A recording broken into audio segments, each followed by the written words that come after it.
My name is Serena. I am 33 years old. I knew my husband married me for money 17 days after our wedding. I did not tell him I knew. I did not leave. I decided to stay and watch. I stayed for 5 years. This is what happened in those 5 years. His name is Julian. We met at a charity event when I was 27. My family was one of the sponsors. He was introduced to me by a mutual friend. He was handsome and smooth and very good at making a person feel like the most interesting woman in the room. I liked him. I want to be honest about that. He was charming and he was interesting. And when he looked at me, I felt seen. I know now that feeling seen was something he was skilled at manufacturing. But in the beginning, I did not know that. I was just a woman who liked someone. We dated for 8 months. He was attentive. He remembered small things I said. He was never late. He met my family and was gracious to everyone. My mother approved of him, which was not easy to earn. My father liked that he was direct. They said he seemed solid. He proposed with a ring that was too expensive for someone in his position at the time. I noticed that, but did not think too much about it. People make large gestures when they are in love, or when they want to appear to be. I had not yet learned to tell the difference. We married in April. It was a beautiful wedding, not large, about 80 people. I wore white, and he cried when I walked toward him, and I thought, this is real. He loves me. Whatever else is uncertain about life, this part is real. I was wrong, but I did not know it yet. 17 days after the wedding, I found a message. I was not looking. I was not suspicious. I was on his laptop because mine was charging and I needed to send an email. The browser was open. The message was visible on the screen. It was to a friend of his named Carlo. The message was about me, about the wedding, about the fact that it had gone well. He said it was easier than expected. He said I was more trusting than he had anticipated. He said with a wife like this, the next few years would be very comfortable. He used the word comfortable. I read it twice. I closed the laptop. I sat very still for several minutes. My hands were on my knees. The apartment was quiet.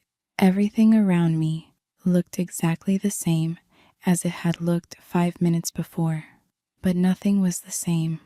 I thought about what to do. My first instinct was to confront him, walk into the room, and ask him directly. But I stopped myself. Something said, wait. Something said, do not react yet. Think first. So I thought about what I actually knew. I knew one message. I knew the word comfortable. That was significant, but it was one data point. I decided I would watch. I would be patient. I would see if there was more. I would not let him know that anything had changed. The next morning, I made breakfast, and he sat across from me at the table, and I smiled at him the same way I had always smiled. He smiled back the same way. He did not know that I had read the message. He did not know that something inside me had shifted permanently overnight. I began to pay attention differently, not suspiciously, not dramatically, just carefully. I noticed things I had not noticed before. He was more interested in conversations about finances than most people would be. He asked about my family's business with the attention of someone doing research. He was generous when we had dinners with my parents. He was engaged with my father's stories about the company. He asked good questions. My father liked him more each time. That liking had a value that I was beginning to understand. I started keeping records, not for a dramatic reason, because I am a careful person and careful people document things. I started a private journal. I wrote down what he said and what he did and what it suggested about his understanding of our marriage and my family's position. Over the first year, I collected enough to understand the full shape of what he had done. He had identified me at the charity event with intention. He had researched my family before approaching me. He had planned the 8 months with specific outcomes in mind. I was not a person he had fallen in love with. I was an opportunity he had identified. That knowledge was painful in a specific way, not the loud pain of betrayal in the moment, the quieter pain of understanding that something you thought was real never was, grieving the love that was not love, the proposal that was a calculation, the tears at the wedding that I still did not fully understand. But I stayed. People will want to know why I stayed. The answer is not simple. Part of it was pride. I did not want to have been that wrong. Part of it was caution. I wanted to be fully prepared before I ended it. And part of it was something else. I wanted to understand him completely before I made any decision. In the second year, I consulted a lawyer in private. She was someone my family had used for decades, and I trusted her completely. I told her everything. She listened without expression until I finished. Then she asked careful questions. We began to build a structure that would protect me when the time came. My family assets were already protected. They had always been in structures that a spouse could not touch. My father had insisted on certain arrangements before the wedding. At the time, I had found that slightly unromantic. Now I found it deeply wise. My father had been more cautious than I was, but Julian had been working to influence other things. I had learned through the records I was keeping that he had been speaking with a contact of my father's, trying to build a relationship that might eventually include him in business discussions. He was patient about it. That was something I had not expected. His patience. In the third year, my father had a small health scare. Nothing serious ultimately, but Julian's response to it was revealing. He became very interested. He wanted to be involved in conversations about my father's business continuity. He positioned himself as helpful. He was helpful in some ways, but his interest was not only care. I began to feel something I had not expected. Not anger, something calmer, a kind of clarity. I could see him completely by then, not as the man I had thought I was marrying, not as the villain I had been afraid he might be, just as a person who had made a choice I found contemptible, a person I understood fully and no longer loved at all. In the fourth year, I started planning the ending, carefully, without emotion, the way you plan any complex logistical situation. There were things I needed to have in order: documents, conversations, timing. My lawyer and I met monthly. We went through everything, step by step. Julian knew nothing. He continued in his way. He continued to be charming to my family, to position himself, to ask interested questions. He was good at the long game. I was better, because I had been playing it knowingly, and he had not known he was in it. At the end of the fourth year, we had dinner with my parents. My mother made her best meal. My father opened good wine. Julian was at his most charming. He made my father laugh twice.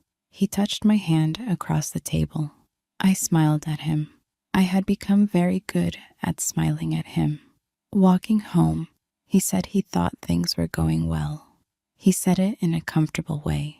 That word again, comfortable. I said, yes, I think so too.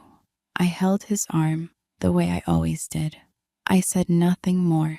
Inside, I knew that there were 6 months left. In the 5th year, I made my final preparations. Everything was in order. My lawyer was ready. The documents were complete. I had spoken to a few people who would need to know. My father was the hardest conversation. He had liked Julian, trusted him. Learning the truth was difficult for him. He was angry in that quiet, sustained way that serious men are angry.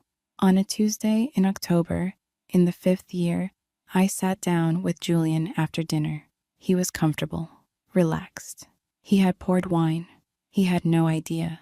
I said, "I need to tell you something." He said, "Of course." He leaned back in his chair. I told him I knew.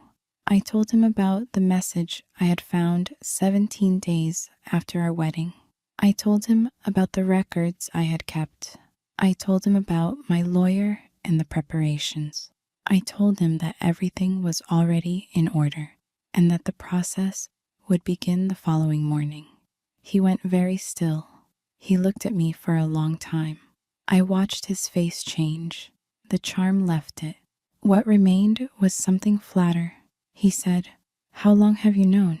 I said, 5 years. He said nothing. He tried. He tried several approaches over the next hour. Denial, explanation, an appeal to the good times, an appeal to the future. I listened to each one. I said nothing until he finished. Then I said, "I have thought about this for 5 years.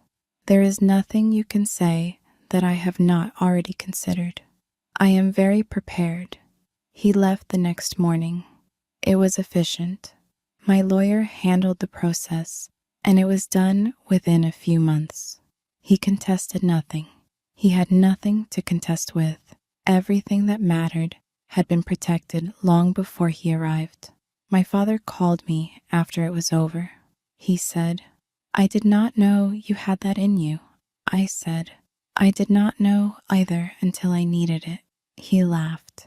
He said he was proud of me. That meant something. My father is not a man who says that easily. I am free now in a way that I was not even before the marriage, because now I know myself differently. I know what I can endure and what I can build and what I will not accept. Those are useful things to know about yourself. Julian taught me something he did not intend to teach me. He taught me that patience is not passive, that watching is not the same as accepting, that you can know the truth and choose your moment, that preparation is its own kind of power.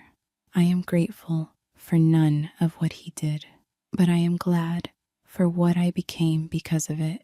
The message I found on Julian's laptop was not the only thing I found in those 5 years. It was the beginning of a file.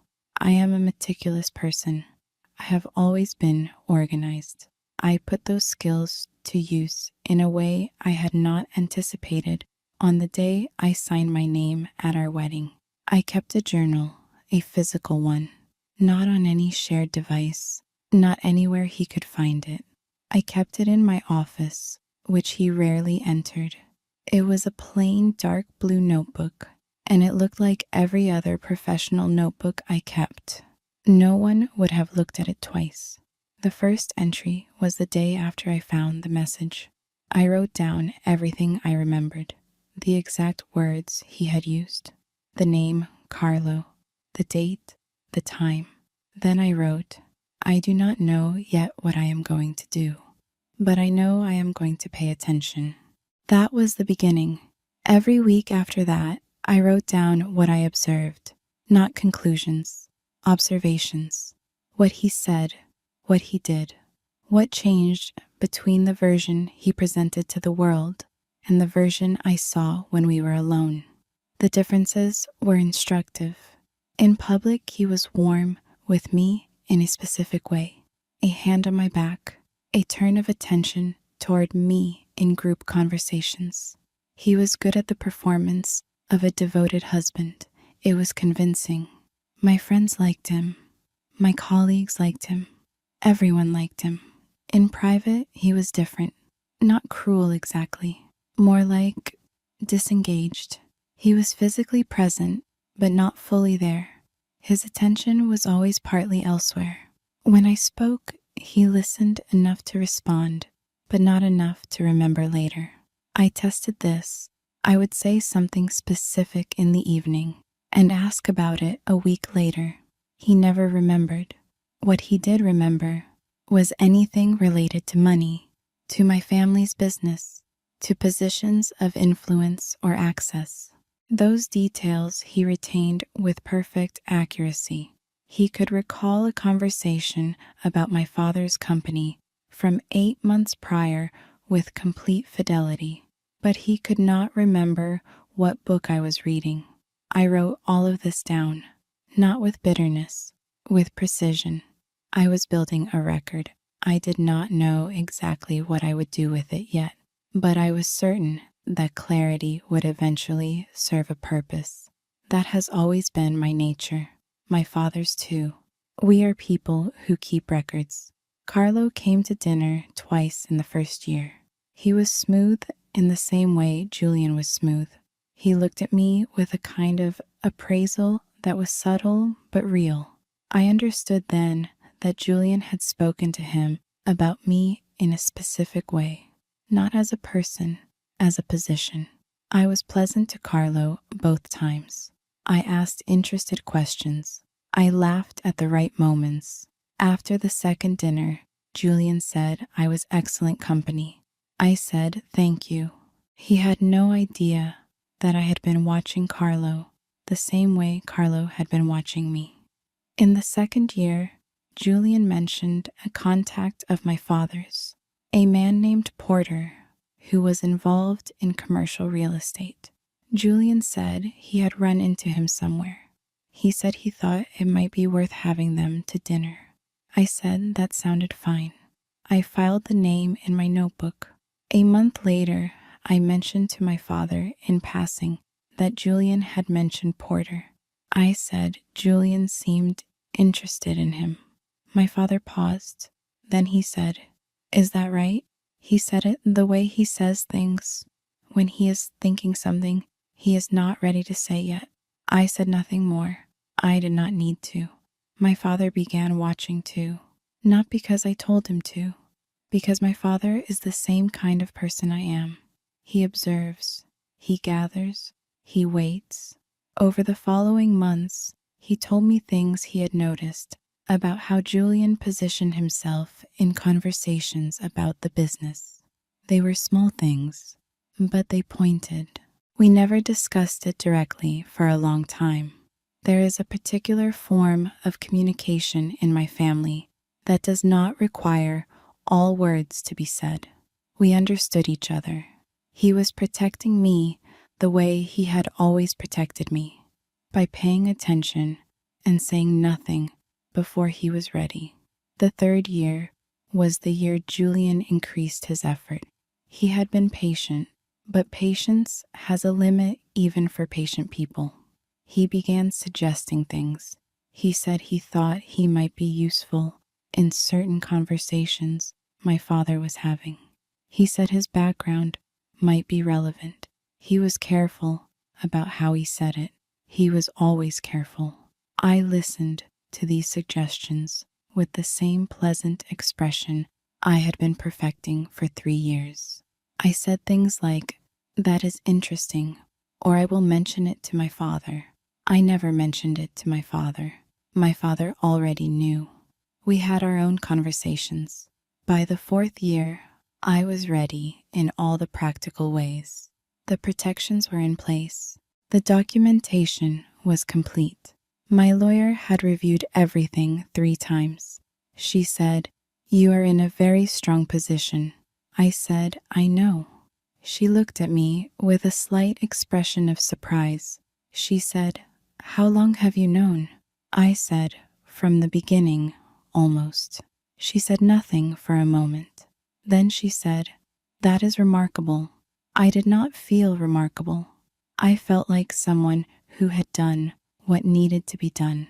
I had spent 4 years paying attention and making preparations. That is not remarkable. That is just work. My grandmother used to say that preparation is the only form of luck that is actually in your control. She was right. The 5th year, I began to feel something unexpected. Impatience. Not with Julian, with myself. I was ready. Everything was ready. I had been watching a man perform a marriage for 5 years, and I was tired of watching. I wanted to be done. I wanted to be free. I moved the timeline. I had been planning for October. I moved it to September. My lawyer said she was ready whenever I was. My father said he was ready whenever I was. Marta said, finally. She had known since the 3rd year when I had finally told her. She had kept the secret perfectly. Julian noticed something in the weeks before. Not the specifics. He could not have known the specifics, but he noticed a shift in me. He asked once if I was all right. I said I was fine. He looked at me for a moment with something that was almost real concern. I thought, this is the most genuine expression you have shown in 5 years, and it is happening because you sense something is ending. The Tuesday dinner, the wine he poured, his ease, his comfort. I had made his favorite meal, not for his benefit, for mine.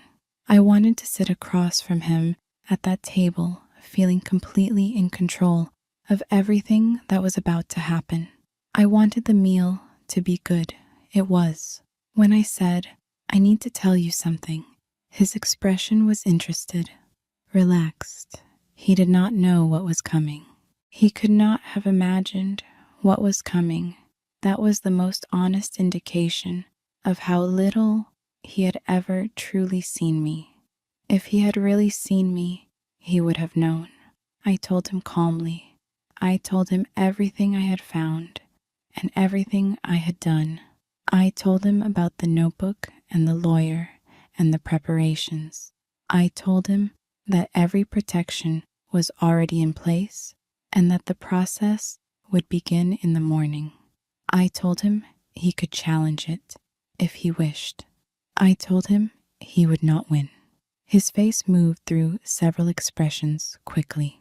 I watched each one, shock, then recalculation, then the beginning of the charm approach, then the appeal. I waited through each one. When he had exhausted them all, I said, I have thought about this for 5 years. There is nothing you can say that I have not already considered. He left. The process completed. It was efficient, not painless. Efficient. There is a difference. Painless means nothing was felt. Efficient means it was done with care and precision and without more suffering than was necessary. I chose efficient, and I stand by that choice. The notebook sits in a box in my office now. I do not look at it. I do not need to, but I will not throw it away either. It is evidence of what I was capable of when it mattered. I find that worth keeping, not to revisit, just to know it exists. My father and I had lunch 3 days after the process was complete. He ordered wine. He said, I am proud of how you handled this. I said, I learned from watching you. He said, what did you learn from watching me? I said, that information is power only if you protect it until the right moment.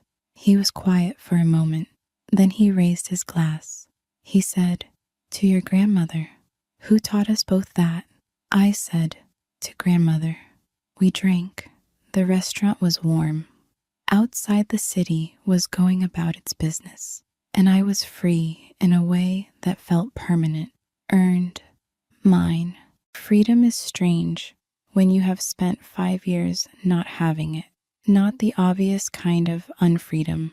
Nothing that would have been visible to anyone watching from the outside. The inside kind. The kind where you are always oriented around something that is not you. I did not realize how much of my daily thinking had been structured around Julian until he was gone, and suddenly it was not. The first week after was disorienting in a specific way. Too much space in my head, too few calculations that needed to be run. I did not know what to do with the quiet. I called Marta. She came over. She said, "What do you need?" I said, "I do not know." She said, "That is the right answer." She made tea and sat with me in the quiet and did not try to fill it. She had been doing that for me since we were 12 years old. She is one of the best people I know. I called my father too. He was at his desk. He always is in the mornings. He answered on the second ring. I said, "It is done." He said, "Good." He said, "How are you?" I said, "Strange." He said, "That is temporary." I said, "I know." He said, "Come for dinner on Friday." I said, "Yes." Friday dinner with my father is a thing we do every few weeks. It has been that way since I was old enough to have real conversations with him. We talk about everything. We argue sometimes. He has opinions and I have opinions, and we find the places where they differ and examine them carefully. He never once during those 5 years said, "Leave him." I think he knew that was not useful. He kept watch. He stayed close. He showed me through his presence that he was paying attention and that I was not alone. That is a particular kind of fathering. I was very lucky to have it. After the dinner, the week after the separation, he poured more wine and said, "I want to ask you something." I said, "Ask." He said, "Are you all right?" Not, "Is the process going well?" Not, "Is everything in order? Are you all right?" The personal question. I appreciated it. I told him the truth. I said, "I am relieved." I said, "I am a little sad, but not in the way you might expect." I said, "I am sad that I wasted time." I said, "I think if I had been braver earlier, I could have ended it sooner and had those years back." He said, "You were not wasting time. You were preparing. Those are different things." He was right. I know he was right. The preparations were necessary. The documentation was necessary. The care with which I moved was what made the ending clean and complete and unchallengeable. A braver, earlier exit might have been messier and more costly. I made the right choice. I know that. But I am also allowed to grieve the years. Both things are true. The preparations were right, and the years still cost me something. I grieve them quietly, not loudly, not in a way that interferes with moving forward. But I let myself acknowledge it, because acknowledging the cost is the honest thing to do. The blue notebook is in a box. The box is on the top shelf of my office closet. I have thought about destroying it, burning it, or shredding it. Then I thought, no, let it stay. Not because I will look at it again, but because it is proof of something. It is proof that I was capable of exactly the thing that was needed when the thing was needed. That capability did not come from nowhere. I was not born knowing how to keep records and wait.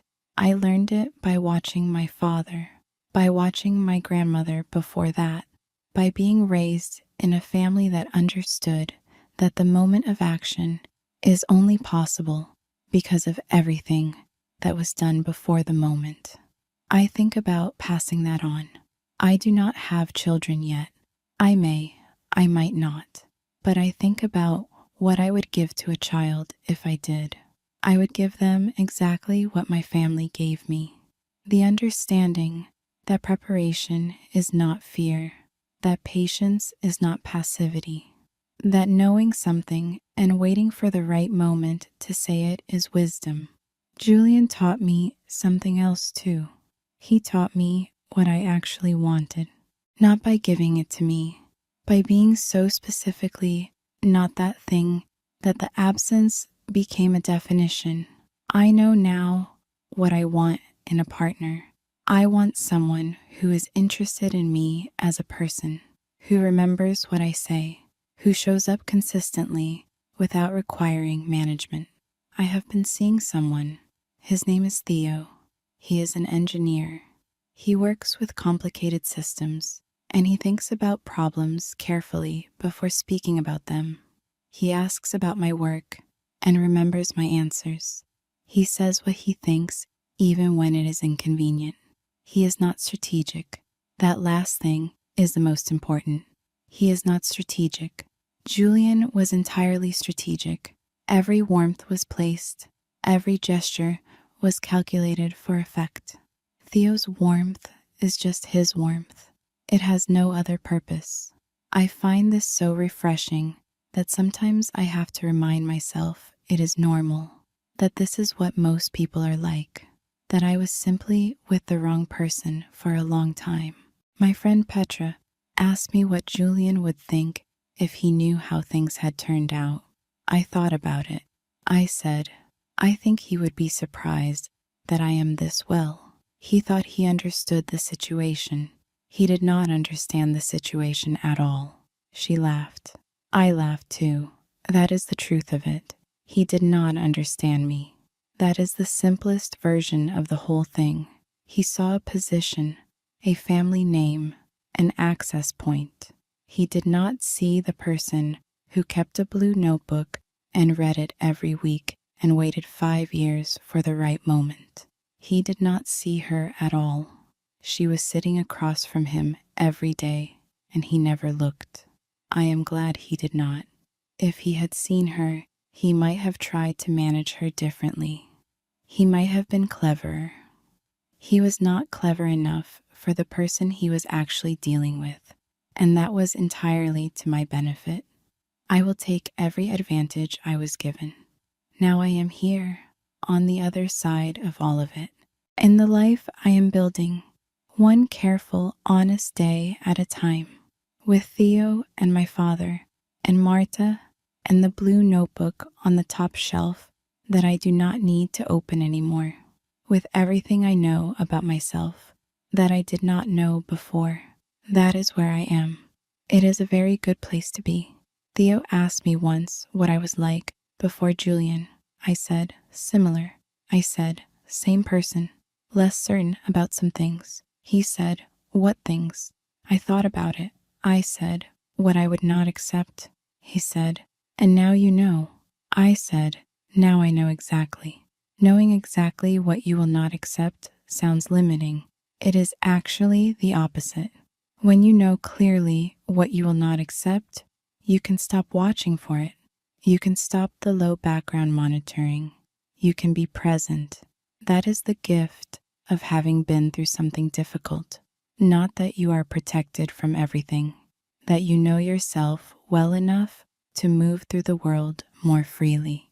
I move through the world more freely now. That is the summary. Everything else is detail. The notebook and the 5 years, and the Tuesday dinner, and the wine and his expression when I told him I had known from the beginning. All of it detail. The summary is, I move through the world more freely. I am more myself. I know what I will not accept, and I know what I want, and I live accordingly. That is everything. That is the whole of it. My grandmother would recognize me. She would sit across from me at a table and see someone she understood, someone who did what needed doing and then got on with living. She would pour more tea and ask me about my work and listen to the answer, and that would be that. No drama, no excessive analysis, just the ordinary work of continuing. I learned from the best. I am grateful every day. The blue notebook is still there, on the top shelf. I know exactly where it is. That knowledge is a kind of quiet confidence. I did what needed doing. I kept the record. I was ready when it mattered. If I needed to be that person again, I could be. I know that now. I am glad to know it. I hope I never need to use it again, but I am glad to know it is there. That is what 5 years of paying attention gave me. Not bitterness, knowledge, capability, the understanding that I am equal to what I am faced with. That is a very good thing to know about yourself. Theo and I had dinner with my father last week. The 3 of us at my father is table. Good wine. My father is best stories. Theo asking the right questions and listening fully to the answers. My father leaning back in his chair at the end of the evening with the expression he gets when he is satisfied. Walking home, Theo said, "Your father is extraordinary." I said, "I know." I said, "I learned most of what matters from watching him." Theo said, "What is the most important thing you learned?" I thought about it. I said, that preparation is respect. That when you prepare for something properly, you are telling it that it is worth your full attention. He was quiet for a moment. Then he said, "That is very true." He said, "I think you are the most prepared person I have ever met." I said, "I used to think that was a strange quality to be proud of." He said, "Why?" I said, "Because it sounds defensive, like you are always ready for the worst." He said, "Or you could see it as being ready for anything." He said, "Ready for the things that go wrong and ready to fully meet the things that go right." He looked at me. He said, "You were ready for me." I said, "I was." He smiled. I smiled. We walked the rest of the way home in the good quiet of two people who have found each other and know it. That is where I am now, ready for what comes next and fully here in what is present. The notebook on the shelf, my father across a dinner table, Theo walking beside me, the ordinary good weight of a life that belongs to me completely. I built this, every careful, patient, prepared day of it. I would do it all the same way again. I know what I am worth, and I know what I will not accept, and I know what I want. I am here. I am free. I am glad.